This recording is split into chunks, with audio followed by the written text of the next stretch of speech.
Hooray! We are back. We are back, and Adam disappeared. Of course you disappear, Adam. Oh, there you are. Okay, I was gonna say, come Air on. guns. He was there, and then he was gone. Welcome, Well, I everyone. had to, Scott, I had to. I'm sorry to break up the well. I had to actually step through the portal. Oh, I keep on forgetting about that. What? Yeah, What so is? I had to open it. That was the whole process. That was. Oh, I see. I see. It was. As you can see, we are not scripted today at all with anything that we are covering. Everything is just coming out after a fantastic Memorial Day weekend. I hope everyone had a great time. I would say, yeah. Rob's already going superhero entrance. Adam is what we're looking at here. That was awesome. Yeah, it was a great Memorial Day weekend. I don't know, guys. It was. So I was in the Annandale area. My father's was in the military for about 27 years, if I remember correctly. He was a command sergeant major, and every year he marches in Annandale with the color guard. And so this year I got to go out there because we didn't do it the year before. He went and played taps basically for the fallen soldiers, and then this, I don't know, it was great. We got together basically in almost the entire town of Annandale, it felt like. Went and marched in the morning to the lake, and we paid our respects, and it was just a fantastic day for a family. That's I don't awesome. know. You guys have similar experiences or what? Yeah, just a family weekend. It was nice just to be outside with people again, which was really nice. Yeah, we actually, my wife and I spent a chunk of the weekend with our besties that moved from the Westie. They were in San Francisco, so they're back in town now and living over not too far away from where we're at now. So we got to spend time with them and their son, and just that quality. We consider them family, so quality family time, and being in person, and was very, very awesome. It Very was, wasn't fulfilling. it? Wasn't it? Wasn't it? Was it? And then also we've got good news, guys. Chat, you should be on top of this too. If we make it to 70% vaccination rates, I hear there's free beer involved now as Oh well. yeah. Did you hear Um, about that? I did now not. You didn't. Now you did. Go ahead, Adam. here's the cynic. I'm like, I heard that news and I went, man, that's really cool. That beer. No, that's not. Here I Yeah, am. Here I am being judgmental. yeah. Don't worry, I'm not one of those IPA snobs. I It's promise. Anheuser, isn't it? That did Yeah, it, wasn't it? That did it. yeah, Yeah. yeah. Okay. It's awesome. I mean, it's cool, and their social media is having a day with it, so it's fun. Well, I hope. I mean, it'd be awesome to hit that mark, and then, Yeah. I would. It's just a gift card, so supposedly a virtual gift card that you can use for $5 or something else like that. So, I guess if you don't want to drink a beer, you could do something else with it too, right? I don't know. I thought it was pretty cool. Yeah, I dig it. So, anywho, today, what are we talking about today? What are we going through today? Portals? Is that we have a portal here? Yeah, we're really building this up. Sabrina, what the heck?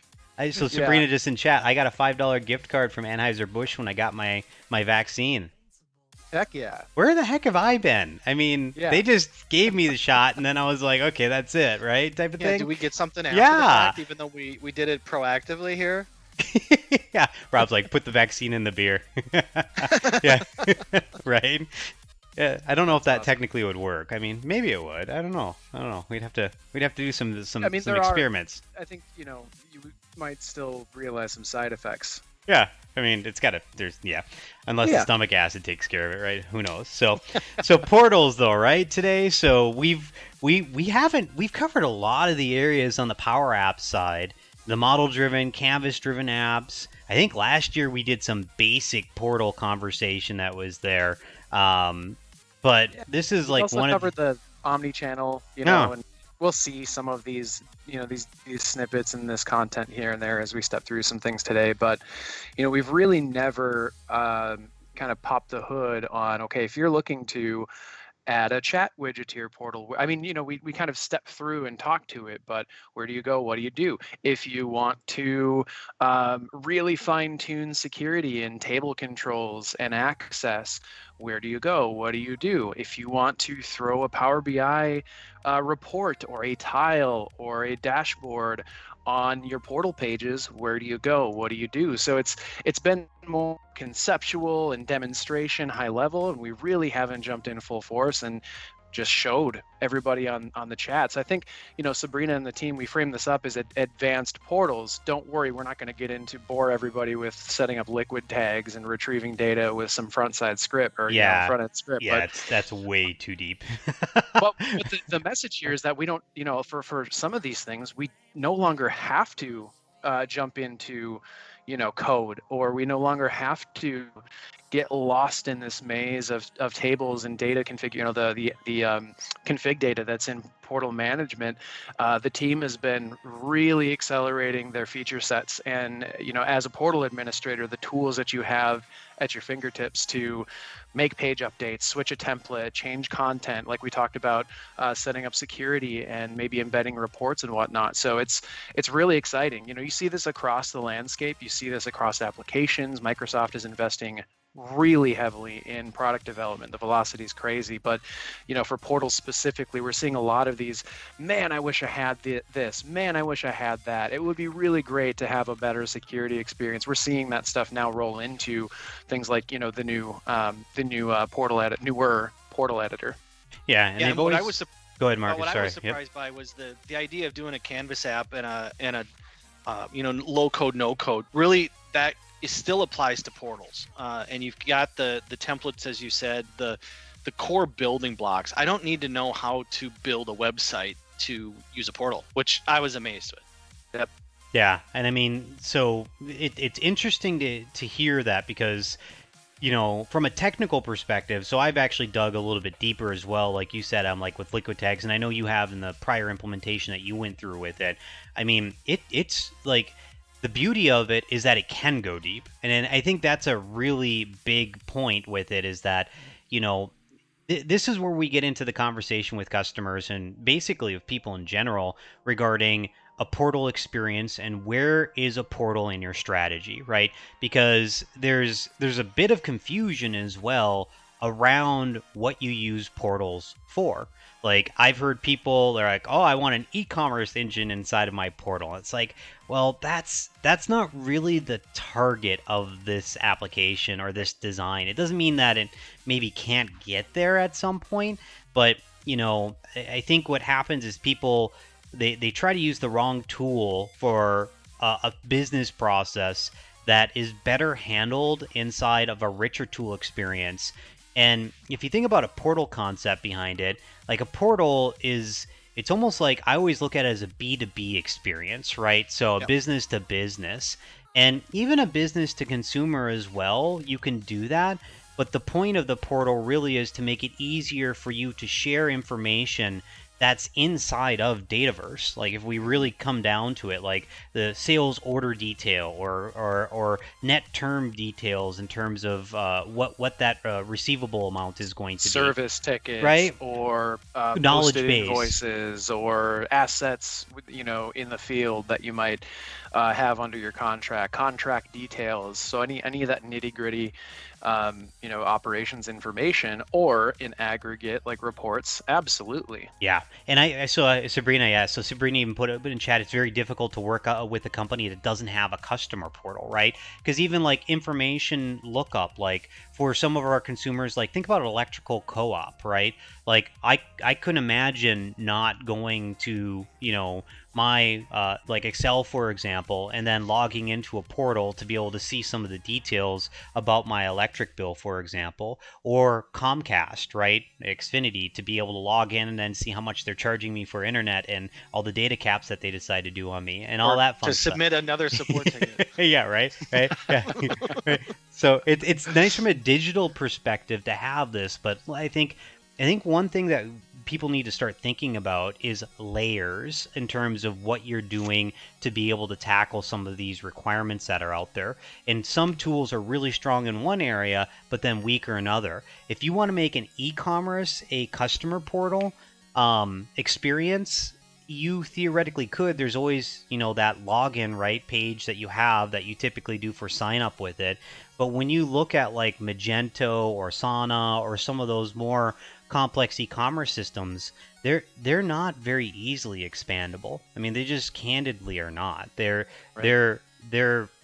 not designed as an end user experience as part of it, right? So, and we've even kind of experienced some of that recently, having very, very particular requirements or wanting to broaden the scope of the implementation. What kind of data are we exposing? What kind of automation do we need? What kind of forms do we want to be building into this single pane of glass for, for anything? Oftentimes those solutions, and this isn't, I want to qualify this a little bit. This is in no way a knock or a necessarily a bad thing. It's just a thing that we'll have to hit source code and actually update the product itself to shape and extend and configure, where Power Apps portals, that single pane of glass, I mean, that the whole infrastructure behind it is intended to be data configuration, form configuration, dataverse configuration that we're all very accustomed to and familiar with already. So,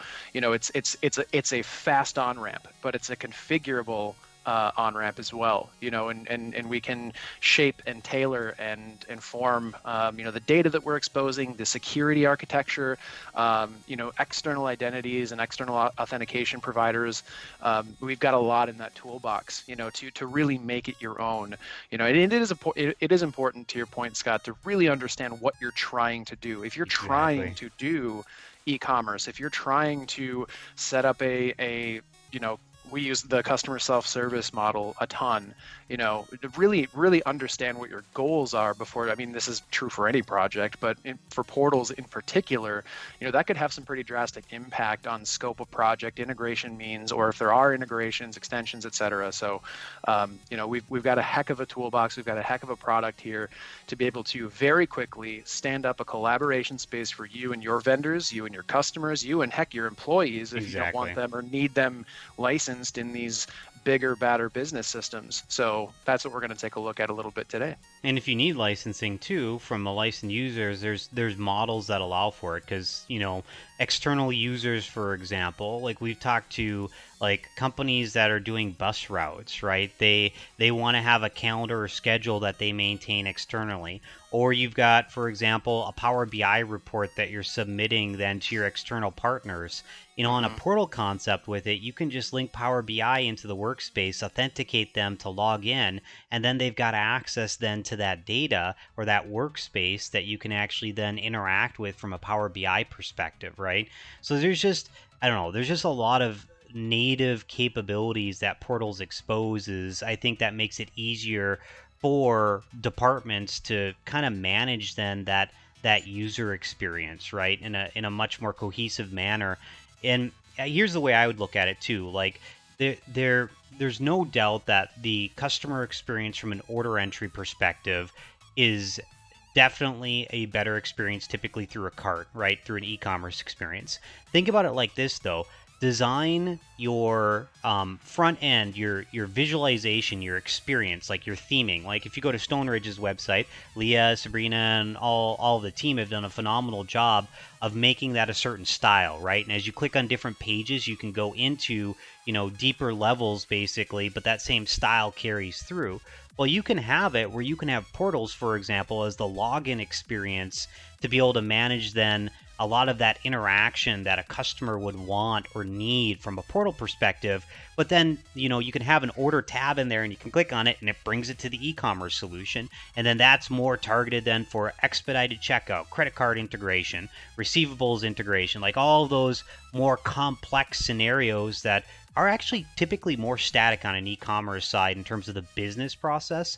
I mean, you can do things like that and then have the same theme apply across all of them, right? To be able to drive that. So it's a pretty cool experience there. Well, I know we've done a lot of talking to frame this. A couple things in chat that came up. Sky said that's worth the price of admission right there. I'm assuming that's probably around free beer because it's Sky. Thank you, Sky. But I would say, remember, Sky, they had fishing licenses, too, that they were giving out, if I remember correctly, as well. Sabrina mentioned the portal for the thing, and then Rob said as well, if you can't reach out and chat with your customer service department, like I'm constantly now on bot chat, like usually escalating to a person, but that chat experience from a portal perspective, it's very rare now that I don't see that experience embedded inside of a portal experience, basically. So pretty cool to see. With varying degrees of success, I'd say. Yeah, exactly. Yep. So who draws the short stick today? Adam, are you? Adam's like, I've got everything ready. All right, so let's go ahead and have you share your screen, and I'm gonna flip over. Let's take a look at some of this stuff. Right, this is gonna be Yeah, kind of fun. definitely. So I mentioned earlier that we oftentimes will um, we'll be looking at, or sorry, we'll use the customer self-service portal. This is sort of the playground that we used to use before we, started seeing more field service capabilities come into the mix. Now we have your tech tracker and notifications and your one-stop shop for any field service needs in its own portal template in its own space. But before that, we use the customer self-service template with a field service, like a schema component to inject into the portal configuration for all that kind of stuff for work order management and tracking and whatnot. So the self-service, this is really brings in the KB, brings in the support elements, can bring in field service. You can use it for other means too. But if we take a look at what's in here, if I go to my maker portal, I've got a bunch of apps already in here. If I go to create, just as a refresher, we've definitely covered this in the past. So this is just sort of to jog the memory a little bit. The self-service portal template is our go-to, but there are many others in here. And I think, Scott, you mentioned you've been playing with the customer portal on the SCM Yep. side. Yeah, and so this is basically powerapps.com. You can make Canvas apps, model-driven apps, and then portals, right? So look at that. Yeah, so we've got our portal types up here. If you want to start with a blank slate, I often refer to these. If you're starting with a naked Dataverse portal, you can do that, and you can lay over your own styling. You can define the tables that will be exposed. You can set up your security with no helpers, with no styling, with no additional features, no IP, nothing like that. And it honestly it's a really great way to just cut your teeth a little bit if you don't want to have something that gives you that preloaded functionality. Start with a portal from blank and just get a feel for it. Get a feel for kind of structuring your own universe, structuring your own world. However, we do have a lot of helpers, a lot of additional tools in the mix, and right off the bat, Microsoft is billboarding, hey, look at all these different portal types that you can use. Look at the mix here. So you can see in the list here, and you can search. If you just wanted to type in portal, like, you can whittle it down. So it's very easy to bring that, to kind of clear out the white noise when it comes to Canvas apps and the other artifacts and examples and helpers that they have in the mix. But here we have a number of portals. I mentioned those field service portals. That's down here.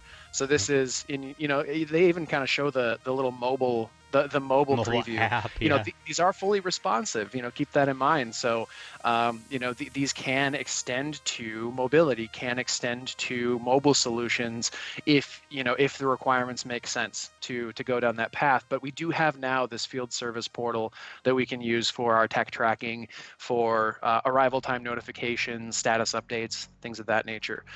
Today, and what I had in the background actually is this customer self-service. So this is really aimed at the submitting tickets, understanding my ticket history, engaging customer service teams, and varying flavors. Could be I have a question, it could be break fix, it could be product inquiries, one sheets, how to's, that sort of thing. But we've got a lot of that built into one space. And then you can see partner portal off to the right, employee self-service. That's what we mentioned earlier. If you have a global footprint for your service team, sales teams, any sort of business units internally, and you don't really need all of those folks to be living in D365 or the Dataverse, stand up an employee self-service portal, much like an intranet, for resources, for help.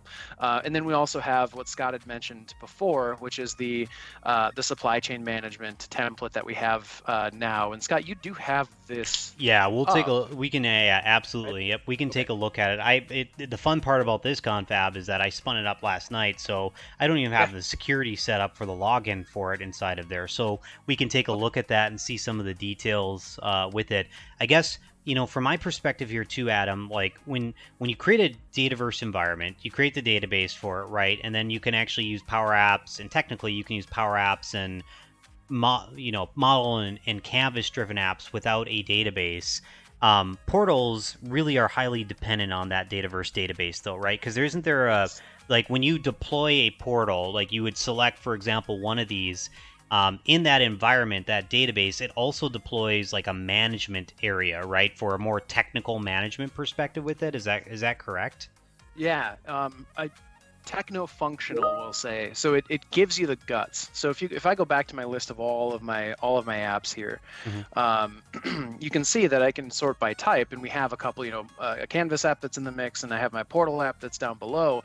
It also injects your portal management model-driven application. Okay. So within that, I already have the tab open here. This is where we've got our overall website. We've got our page templates. We've got any of the, kind of inner workings, machinations of the portal itself. And then down below, we've got our, entity forms, entity lists, how we're exposing the data. We also then have all of our security controls. So understanding, which users for potentially which companies, because we have account-based or contact-based security settings or security design, what tables do they have access to? We've got the full slate of privileges. We'll see this actually in a little bit here.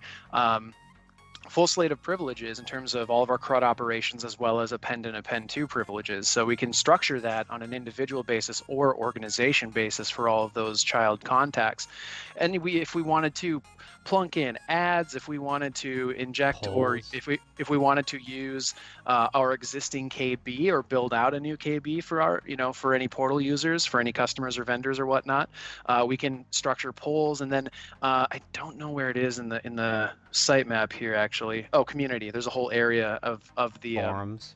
The menu here. Yeah, if you wanted to build a community, keeping in mind here that there will be definitely a governance factor here or an admin factor, to make sure that everything is compliant and nice and people aren't harassing one another and whatnot. But if you wanted to build those community forums for a conversation and for your customers or for your clients, vendors, partners, etc., you can definitely do that. We've got those capabilities. But Scott, to your point, yeah, when you get when you provision the portal, it gives you this model-driven app, and it gives you a lot of these starter configuration records. If you go in as an example to your content snippets, this is where if you wanted to add a chatbot to your forms on your portal, this is where I can filter things down. I'm just going to filter by the alpha down below.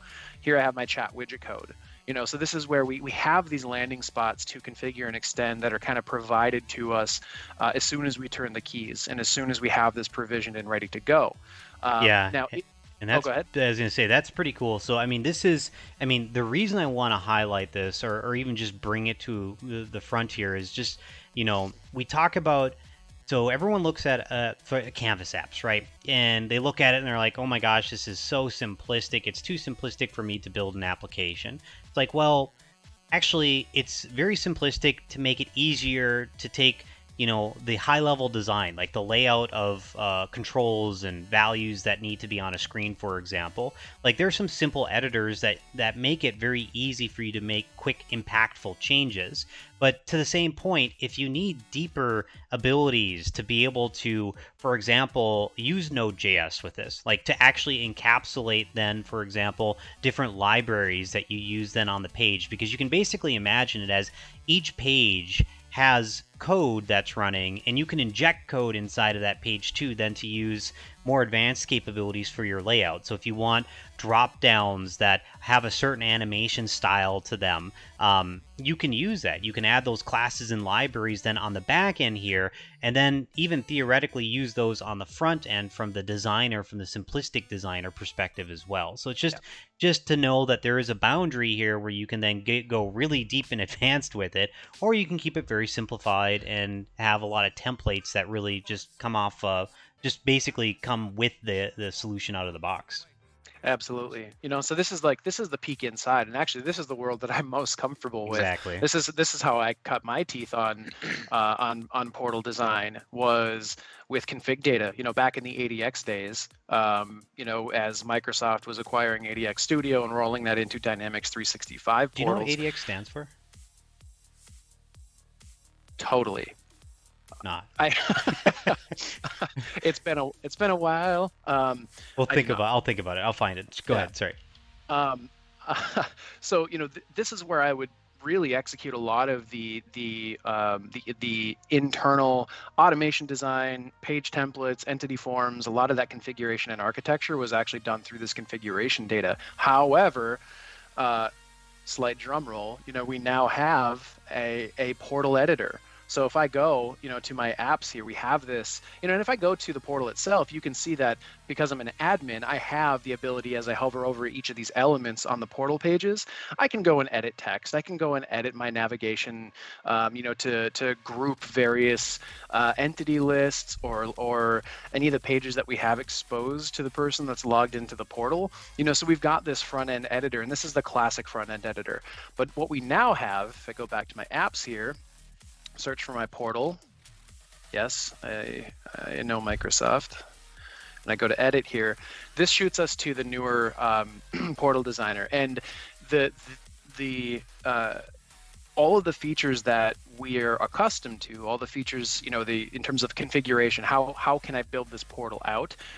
All of those features, I think it's Microsoft's design to roll all of that into this much more intuitive, much cleaner, much tighter front end or portal designer. So here I'm, you can see that same page. If I flip back to my portal, hey, we're on that main home page with our KB search, with our main our global search bar, and then down below, we've got forms and whatnot. So this is a way on the left hand side. You can see this is where we can crack open our page tree, so our basically our whole domain, and see our home screen and then any nested or embedded pages and what that looks like. Here's where we can add new elements. Here's where we can actually dip into theming. If we wanted to use some of the out of the box themes, we can play with the color schemes. If we wanted to throw in custom CSS, this is where we can throttle that open as well. Here are the page templates and then additional settings here. So if I crack open the pages here, you can see that we've got our pages in navigation. So here we are in the home screen. I can go to my customer service setup. I can go to my forums and polls and whatnot. And then we get this WYSIWYG editor. We get this drag and drop experience to really streamline how we configure these pages.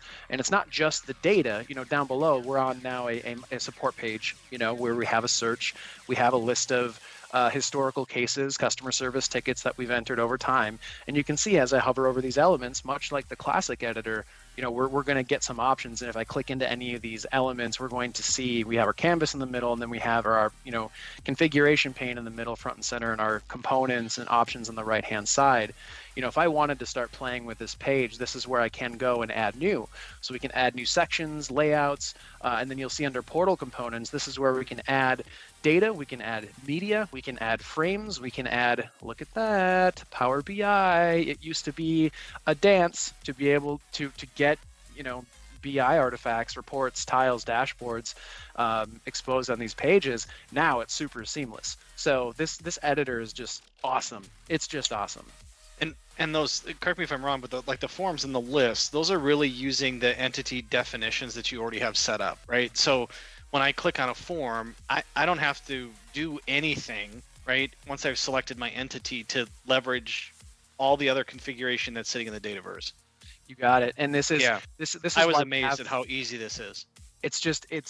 And then we talked about this earlier, we're drawing from the configuration best practices and the toolbox that we've had for a long time, actually from Dynamic CRM, for years and years and years and years and years, using that as a precedent for portal design. So you can use those artifacts, you can use those entity forms, a case form, an account form. You can play around with a field. So you can go into that portal management application that we saw. You can build a solution. You can include forms for those tables or those entities, and then use those forms as the structure for your pages to enter data, to edit data, to see and expose data. So you can see, as I just did a quick ad here for an entity form, and on the right hand side you can create a new one, or I can use an existing entity form that I have in the mix. So this is where I can go and I'll just use like a contact us form for now, but this is where we define the table that we're going to use, the form layout, and then we can edit that here. So it's really intended to streamline your life when you're designing these portal pages. And this editor is, we're going to see more and more features rolling through here very quickly. So for those that might be in my camp, hey, I'm very used to the ADX and D365 portals configuration experience. Now we've got all this fun, fancy window dressing. There is a bridge here.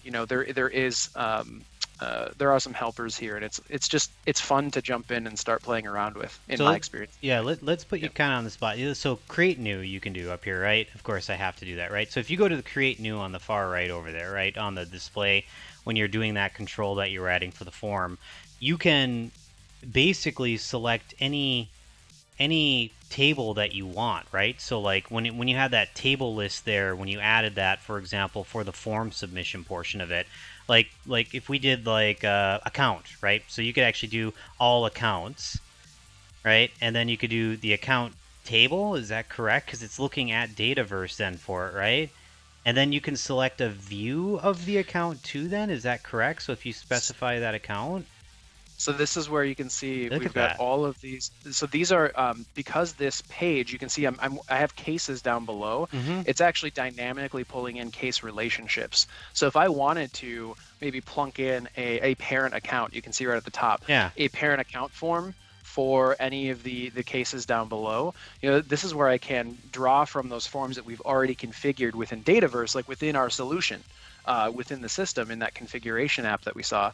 And this is where we can then select we've got all of our different forms that we have available to us. Here I have my portal account. We'll use that one as an example. So if we wanted to throw a static, read only right at the top there, that's where we can do it. Form success, this is where you can say, is it going to kind of in the background here, it'll notify that an action has occurred. So we get to define what happens when you submit, if you have editable data that you're working with, and then down below we can even dip into our table, our permissions, our security design. So these are even some features that I haven't played with in prime time, for projects. But it's really cool to see this all coming together in a single place versus having, the model-driven app and the front-end designer. We're now getting more of a consolidated experience in one place. So from an end-user perspective, you could stand up a portal. You could have wireframes in terms of what content you want to provide, as long as there are tables on Dataverse that you may be using for your Dynamics 365 for Sales application, or you have dual write enabled with supply chain, or so on and so forth, right? I guess what I'm getting at is, as long as the data is there and you're accessing it from a Power App, from a model-driven app, from the Dynamics apps, you can access that data and expose it then inside of a portal. Absolutely. It's just, I mean, Business Central data. Exactly, right? Connecting the Dataverse back to Business Central. And it's really not. It's not very complicated. I've done the same thing. You can spin up that customer service. Oh, actually, that customer portal, I think, was the sample one I did. I could point it to the BC data in the Dataverse, and I've got the structure of a customer portal up. So I guess kind of looking at like the devil's advocate perspective with this, like, so why wouldn't I want to go with this? Like, so I actually have a couple of answers to that. The friction I've encountered in the pre-sales process with it, some of these, they're not built out, right? So it's like it's a platform for you to create something off of, whereas, and then we've got some templates that are inside of here, right? But why would I choose this above that of like another portal solution that's out there? Like, what's the advantage of using Power Apps portals? Yeah, and I've got a ton in my head. I want to hear what you say about it. I mean, I mentioned that fast on ramp earlier. Yeah, That's what I'll lead off with. Like, if you've been talking internally as a team and sort of kicking the can around, hey, do we stand up a vendor portal to see their invoices? Or, what sort of ISVs are out in the mix that we'll have to pay all this additional cost for to get everything humming along for us? You've got the toolbox already. Like, it's if you're using Dynamics 365 products, Power Platform products, it's there and it's ready to go. And in a couple of clicks, you can provision something. If you're, for instance, in the kind of the use case we're looking at here, if you're already running ticketing, if you're already running customer support through D365 customer service, portal's included. It's there for you. I don't know if you knew that, but it's there. Yeah. Free with everything Microsoft, free. But it like, you have that velocity. You have, like, you can stand up what you see here, I just went ahead and entered a new ticket. I can go into Dataverse and see that ticket on the back end. This is a really streamlined way to get to that MVP, minimum viable product level, without having to roll in new contracts with ISVs, without having to design in like a MVC, hosted portal to worry about all this infrastructure, where you're going to host it, all the security in the back end, design every page from scratch, hit the source code and update all of the front end and back end code potentially. If you need updates or adjustments, new data, new design and security, why not make it easier for yourself and just use the tools that you already have and the configuration design and some of those, form and list build, pieces that we talked about earlier, how we structure and filter lists, how we build forms in Dataverse or in CRM. You've already got it. There's no learning. I mean, not no learning curve, but there's going to be a much lesser learning curve to start to get your portal up and going for that single pane of glass. Yeah, I guess I look at it. I think about it like this: in a week, you could have a whole customer portal if you wanted to. Mm-hmm. Like you could spend time to wireframe out 7 or 8 screens that you want your customers to experience. You could come into the designer here. You could start from a template, or you could start from something from scratch, and that's fine. There's both. The templates are nice because they show you the examples of how they've designed that, right, so to speak. Yep. But yeah, that's what I liked about the templates. Yeah, in a week though, you could have a customer portal. Like, it's not like I've done demos where I've gone through a full 6 or 7 or 8 different screens on the customer journey that they interact with. I've added a chat bot to it to be able to then show into D365 marketing. I've added, custom, more advanced capabilities, right? You've got the chat right there too. So it's you have a whole ecosystem. Exactly. Like you think about integrating a bot, integrating like we're cracking open the live chat here, with an ISV solution. It could be very easy. It could be very similar, but this is a known for us. This is like we have these inbuilt inroads to use and leverage other pieces of the platform, other tools and functionality with snap in, snap out type of experiences.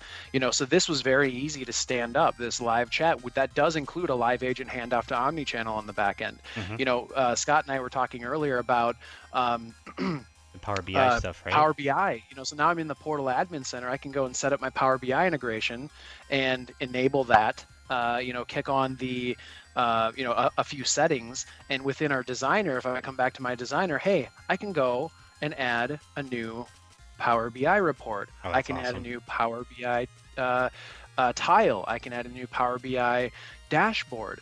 So this is one of the newer, it's not brand new, but it's new-ish features that I really love, because it was, like I said before, it was quite a dance to get Power BI exposed on the portals. And I'm sure the vets out there that are listening to this are going, it wasn't a dance. What are you talking about? For newbies, though, Liquid for people tags, that are just right? jumping in, you've got to go learn a little bit of Liquid. You've got to go register an app in Azure. You've got to set up your security. There are a few hoops that you have to jump through to make this work. Now, it's here, and it's awesome. In the workspace there, right?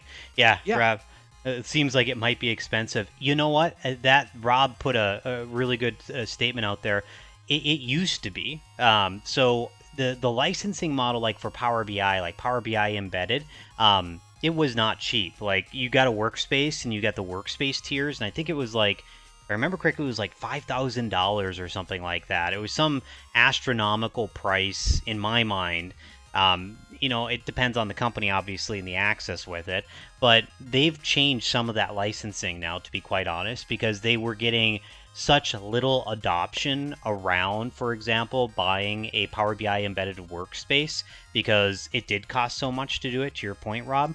They've now changed that. They've got that new license level. I think it's the Pro, right, that they've added, that they're experimenting with, that basically enables that similar functionality here that you had to pay for the more expensive tier with it. So they're definitely starting to drive that pricing. And then for the chatbot too, right? I know that they've been working on that, Adam, on the back end too, from a pricing perspective. That's becoming I'm still not more. happy with it. I'll be real getting honest better, about right? That. Yeah. Power virtual agents in an enterprise setting, when you're using it externally, it's still at a price point that I'm not comfortable with myself. And Microsoft, I'll be very direct here, has to figure that out, because we can use PVA for Teams, free. If you've got Teams licenses, go play with chatbots because they're awesome. That's awesome. But in terms of external sessions, whether that's authenticated or anonymous, the price point can be quite steep, especially for medium-sized, small-sized businesses that, you know, they have a vision on customer experience. They want to execute against that vision for their customer experience.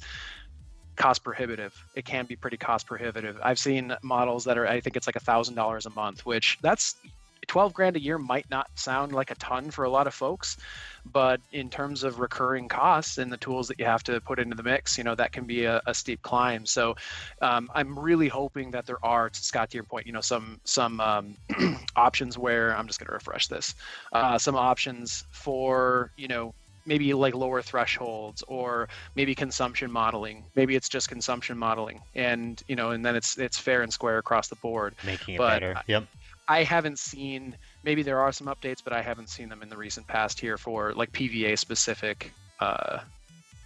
Yeah, because it's a really good point, because like even like we're starting to use PVA, and like, you know, I think in some of my demos, one of them has been like the pre-sales, the credit and collections area. Like, you know, we have a bot that tells us, you know, we can ask it questions basically, and it brings us where in the FinOps apps applications where we can get information with it, right? Because we're using it more as an employee service or employee assistance bot, basically, is the way I look at it. Scott, why are you boxing me out? Nice. Liquid error unauthorized. So that right there is the security settings for the report itself. You know, so you go in to your settings here. We're going to talk around it because clearly we can't demonstrate this today right now. But you go and you enable security, Power BI, and then you have to actually go into Power BI and set up the security. You might have to go into Azure and set up some security as well. But, you know, it's easy enough to drop these on pages now and run with it. Which was it? It was the OEE dashboard? Is that what it was that you tried to add? Okay, I'll get you permissions. But anyway, the message here, I want to hit on one more thing, and then Scott, I'm hogging all the time here. No, this is fine.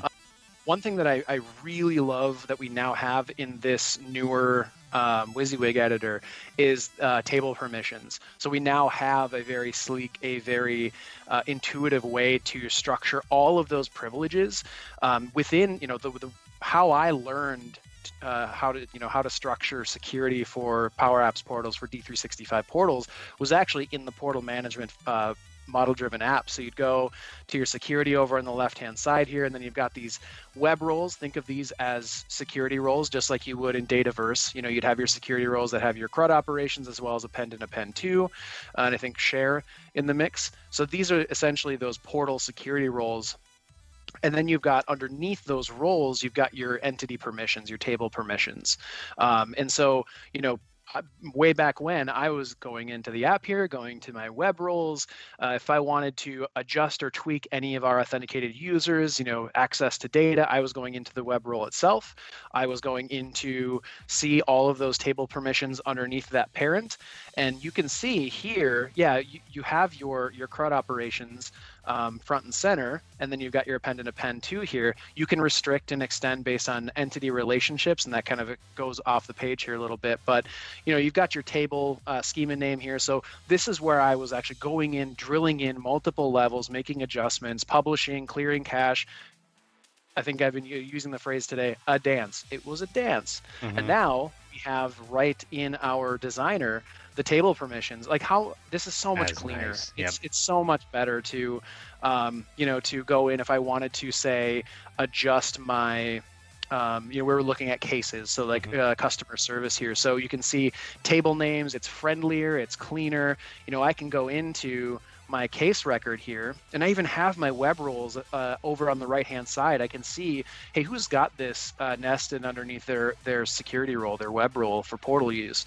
But I can edit this very easily, you know, and I can even add child permissions to this too. And we're not going to go down that rabbit hole today, but look how awesome this is. And look at the graphical. I can see my related tables over on the right hand side, and this is all with, you know, Microsoft's new polish to how they're structuring their admin centers. And you know, when you're configuring Power Platform or Dataverse components or solutions, this is just nice. It's clean, it's easy, it's intuitive. And then, hey, I've got all of my just single click privileges that I can play with right here. It's just, This is one of my favorite newer features. Yeah, Scott, you were asking why this over a different product, and to me, what you just showed, Adam, is why I think you'd want to start here.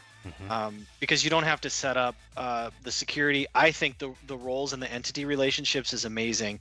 When you think about allowing customer access to your system, knowing that that data is filtered to records that you want that user to see, is so important. And this just does it. It's all there. It was super easy to configure. Yep, and there are some other features, and there actually I do want to call out from the recent. I think all these were announced at Microsoft Build recently. Okay. We now have Power Platform extension for Visual Studio Code. So if you are a coder or you want to extend pages or functionality, there's now a native extension to be able to use IntelliSense, use Visual Studio, use that extension to throw in some liquid calls, to throw in some liquid tags, to play with the script on the front end. So now we have that native VS Code extension. We also have like the table permissions. That's brand new. Like some of the newer features that we just saw. This is a newer addition to the portal designer here. And then we do have, when it comes to, we kind of hit on PVA a little bit, or chatbots. There is a new way to deploy chatbots, a very easy way, an easier way to get those bots live on your portal as well. So, this is all under that theme of product design, product velocity that Microsoft is really driving forward. And it's really cool to see the attention paid and the quality of the features and configurability that we have across the board. All right, very cool. That's it. I pontificated and jaw-jacked for way too long. No, this is perfect. Scott. I mean, it's going over the stuff. I'll just catch some of the other stuff that I have as well. So I'm going to share my screen to you guys first so that you can see my monitor. And you guys can probably see yourselves at this point. Then what I'm going to do is go ahead and switch the view here so everyone can see, hopefully, my screen. You want to see something really cool, guys? Watch this. Presales.powerappsportals.com, right? Isn't that awesome? I can just go ahead and then click on that, and there we go. Hey, look, Anne's making an appearance. I know, she is. She's saying hi. She can't stay away, right? Let me, I've tried to go into do not disturb mode and all that kind of stuff, and Teams is not putting me in do not disturb mode. There, finally it made it. Okay, cool. So I wanted to show just the supply chain portal, right? So one of the things that you can do here, obviously, so you can go to Power Apps. Adam showed this as well. I'm going to go ahead and just sign in just really quickly here. Make sure I get into the right environment so that we've got it on our screen. So you can see we've got lots of environments that we play with all the time inside of here. And in my apps, I went through and I basically deployed then the supply chain management app. So I did the create, selected it, and then I got this cool presales.powerappsportals.com. I was really kind of surprised that it hadn't been stolen yet, because remember, this is the suffix, right, is shared across all the different Power Apps portals. A little bit of fun thing there.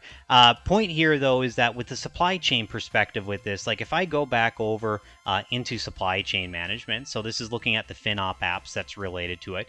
One of the things that we have in here, obviously, is that dual write capability, right? And when I enabled then that dual write capability, basically what it did is it starts, synchronizing data from our FinOps apps then into Dataverse. And so if you enable then this dual write capability, you can actually deploy then the FinOps apps in here as well. So it makes it kind of handy from that perspective, right? To be able to then have the supply chain app. And this is what it looks like initially. So you can obviously take this, and then Adam was showing the edit capabilities, right? So I could click on it and then edit it in the designer. And so it's actually going to then show the designer here in a second that I can interact with. And you can see when I'm in it as a designer that I've got more content that's exposed inside of here, right? Whereas I'm not authenticated yet at this point on the portal, it's not showing me then some of those additional details.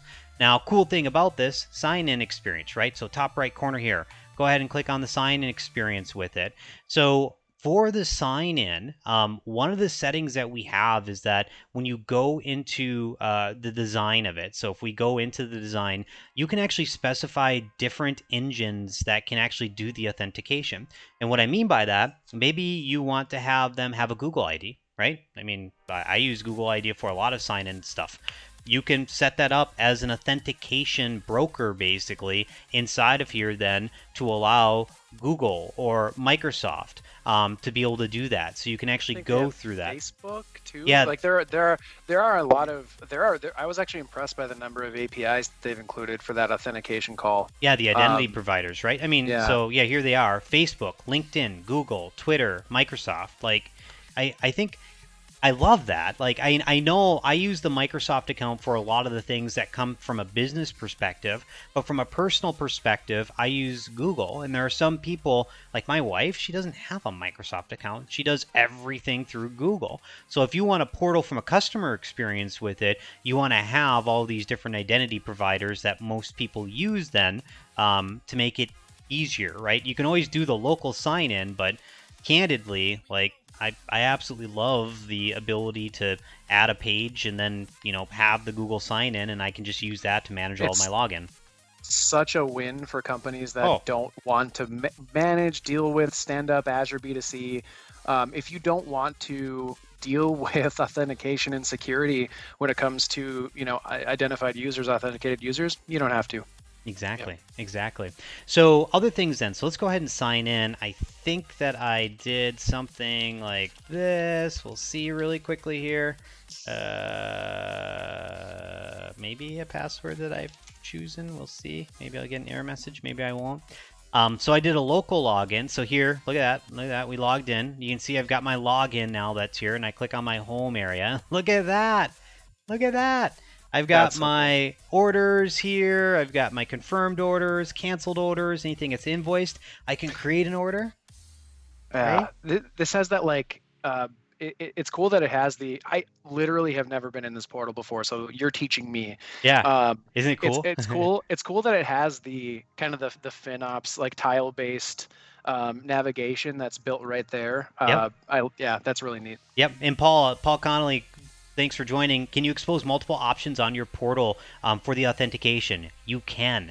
So you can actually have different identity models here that are enabled. Right now I have Azure Active Directory and local sign-in exposed, but you can actually have all of these configured, and then when you get to your login screen, when you click on your login for this, you get to select, for example, login with Google or login with Facebook. So really cool in that regards that, it allows for the end user to have the experience. But then on the back end, really what you're doing is you're binding the email address to a contact, right? And that's really how that security model is being applied then towards it. So you can then use the Dataverse contact information then to manage that, and you can even have like invitations that you can send out as well for it. So it's a pretty cool concept. If I click on, for example, the create order, and I have not clicked on anything in here yet, so this is fun to have on Confab at this point. You can go ahead and, as you can see here, if you want to do like a very simplified order entry process where you can specify, for example, address information. I can specify, for example, we can see here it's going to load up that. There's no accounts that I can do with that right now, but I can do, for example, a company, or I can search for a company, or I can enter in, for example, USMF or whatever the value is inside of here, right? I can go to my items and add items inside of here, right? So there's just, there's just a bunch of cool options then that we have to be able to then review orders or review active orders that are inside of here. And it's looking then at that table or that data to see that order detail that's inside of here. And then kind of to your point, Adam, like now we actually have this set up, right? From that perspective, if I want to go and edit this, I can go back into my Power Apps area. I can go into my apps and I can edit it, or I can also do more advanced editing by going into the portal portion of it, right? If I wanted to go into the details with it. But let's go to the edit portion here and just have this pop up real quick. One thing to call out here is, this is, we have these templates, like Scott is looking at the supply chain management template. We were looking at the customer self-service template a little while ago, and we kind of led everything off by by throwing out there, understand what you're trying to do. Mm-hmm. Here, for Scott's use case, that really is all about orders. There are other pieces of functionality, like there are things that we can roll into that, and we can extend it, and we can throw a lot of money and dollars and resources at taking this and rolling in some of those customer care aspects, rolling in some of the more CRM type of work streams, for the customer service side of things. That's a great window to. This is Paul, you're on the line, so it's all the wheels are turning here. Exactly. But that really is a great entry point for like triage, understanding what is the issue, where are we going with it, and then we can expand and extend into maybe FinOps or maybe to Business Central. Then we can, if it has nothing to do with warranties or orders, maybe it is just product information or questions, then we can manage that right natively within D365 customer service. So again, really want to drive it home.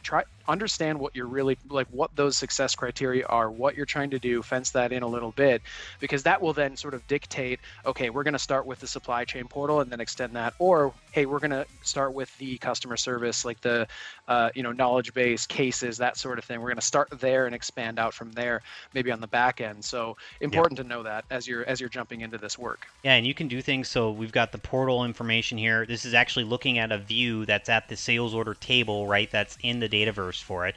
I can add things like I want to be able to create a new record, and then I can specify that I want it to actually open a form, and that form to create the new record is going to be this, and I want to be able to view the details of this, right? So you've got like different actions that you can expose inside of here. You can actually go ahead then inside of here, and if you want to get even more nitty gritty with it, down at the bottom here you've got your source code editor where you can then add snippets of code then to really drive, layout or some of the additional details about, for example, that component, right? So you can actually get to the additional details inside of there and then make code changes if you want to, right? And I did this for a couple of the implementations that I've gone through with this. On the pre-sale side from a demo perspective as well, I've gone through and just added code then to address different ways of these being highlighted, for example, or how they drill down, for example. So like I said, if you want to get really detailed with it, you can do that as part of that capability. So it's Paul, it's a fantastic foundation for it in a lot of ways. It really is. Other areas then just to kind of highlight inside of here. So, obviously being able to create an experience from this perspective of viewing orders, viewing things that have been canceled, basically any of the data that comes inside of Dataverse, we can actually then expose as part of this. But what you can also do then is start with, for example, the portal, and then maybe you want to add additional components, right? And so kind of to what Adam was saying as well earlier, I can, for example, specify a certain area maybe that I want to have a block for a Power BI report, and then I could go into here and then add that Power BI, right? So add a section. I got to add a section, yep. So I'm getting a call already inside of here. So you can actually add, like, for example, sections inside of here, and I'm not clicking in the right area because I'm on the wrong screen here. But you can add the section and then add, for example, then that additional value. Or if you wanted to create your own sections manually, you could come into the code editor and add it, right? So like I said, there's just a lot of cool capabilities that you can do with that. If we look at the admin center like you were doing before as well, so I'm going to go back here. One of the last areas too, just to kind of highlight, is that when we're in Power Apps, for example, inside of here, you can then, Adam was kind of showing it before he got some security errors because we didn't obviously configure it right for him. If I go over to our supply chain management perspective here, one of the other aspects of this is that when you click on settings, authentication, administration, and then the site settings are all exposed inside of here as well. So if you want to go into the administration portion of it, you can easily do that and access it. And then what you can do is you can then link this to the other services that Microsoft has enabled by default with it, right? So you could actually go in here and say, for example, that you want to have a different portal state. So maybe you want to turn it off temporarily. Maybe you want to specify a specific portal that you're modifying as part of this, right? Maybe you want to set up SharePoint so that you can have some place to drop off documents. Or like we were showing, maybe you want to set up Power BI. And when you set up the Power BI integration, you want to specify what workspace is going to be your portal workspace that customers can interact with, right, for that. So you can actually enable that capability. You can set up IP address restrictions, very handy, so that if you get, for example, some, like let's say you don't service Brazil, why would you have anyone from a Brazil IP address hit your portal site? Or any bad actors on your forums. Exactly, that we right? talked about earlier in terms of like moderation and whatnot. Yep. So now everyone sees my key there, so I'll update that, but like it matters, it's demo, right?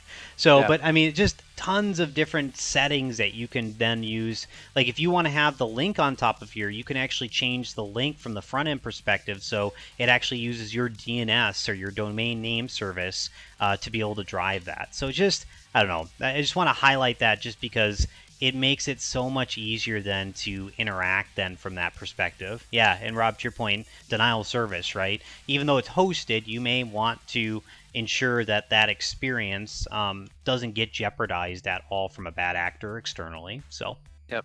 And to me, somebody might watch this and go, wow, I don't know how this makes my life easier for portals. But if especially for those that are already adopting or looking to adopt D365 Power Platform tools, it's a no-brainer. But you think about, even starting from zero here, you think about the server infrastructure, hosting, DNS settings, managing all of that, your CNAMEs, linking everything up, MVC pages, authentication, custom, all of those pieces that you have to design and you have to build.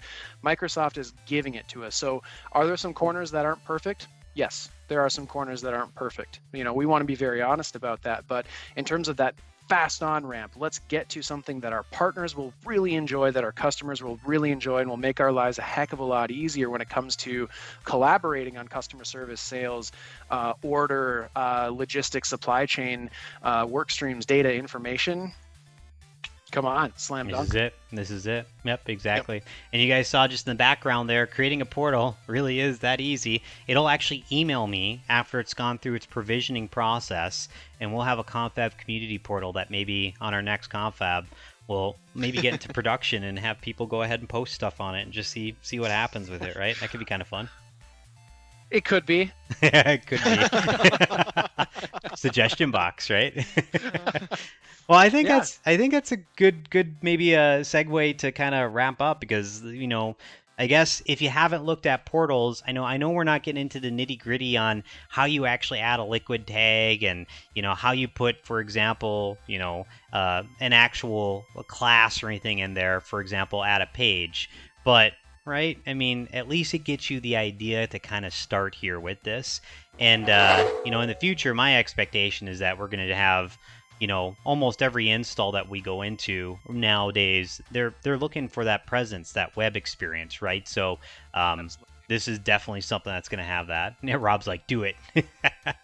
So that could be fun. Well, all right. So Adam, Geeky Deliciousness, what do we got? The Geeky Deliciousness, guys, I got to tell you, you've probably heard me talk about Critical Role in the past. There might be some critters that are hanging out with us today.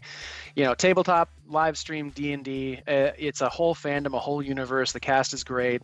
It's wonderful, near and dear to my heart. And not to be too cheesy, but tonight is sort of the putting the lid on their second campaign. So it's going to be a little bittersweet. And I actually wanted to show, I don't even know if I can get it in frame here, but there's a whole, my wife and I, this is really my wife, I can't do it. There we go. It's a huge poster. I mean, this thing is enormous. That's signed by the whole cast. The artwork is beautiful. My background is kind of eating into being able to see it here, but she got to meet him and it was a whole thing. So big shout out to Critical Role, the cast. It's just awesome. So wanted to get that energy out there as we prepare for a 7-hour episode tonight. Not kidding. Wow. That's Yeah, gonna be it's a marathon. long. That's gonna It's a be. marathon. They have a lot of loose ends to tie off in some of their character arcs. Well, So that should be kind of cool. It should be action packed then, right? I guess is it as part it of it. will it will be a lot of fan service. That is awesome. That is Yeah. awesome. Yeah. So I think 2 weeks from now, June 17th, we have Dataverse virtual entities, right? So we're going to go I through. forgot about that. Exactly. That's a fun one because think about it this way. So, and if Paul's still on the line too, this gets you to the point where I know, right? It's like Paul's here. Let's have some fun with this.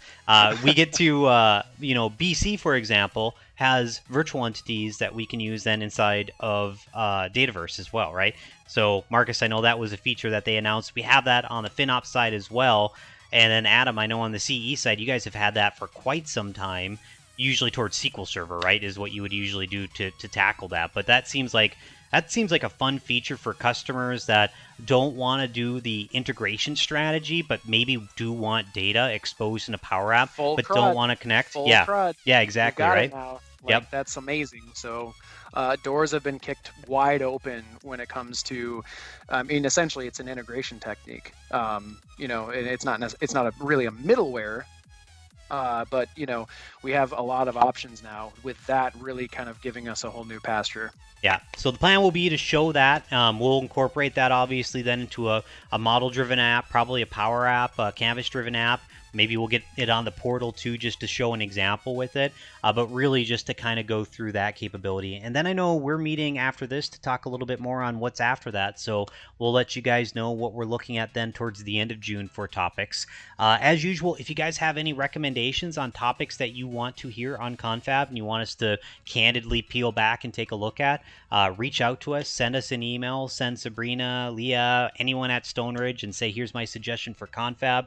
We're totally open to it. What we try to do is look out for what we're seeing in the market and what people have questions around from our customer base and incorporate it into this. So, like I said, we really want to make sure we're getting topics that you guys love, and I think it's been a great success so far in terms of at least educating what we can do with that. So with that, thank you guys for joining. We always have fun doing this.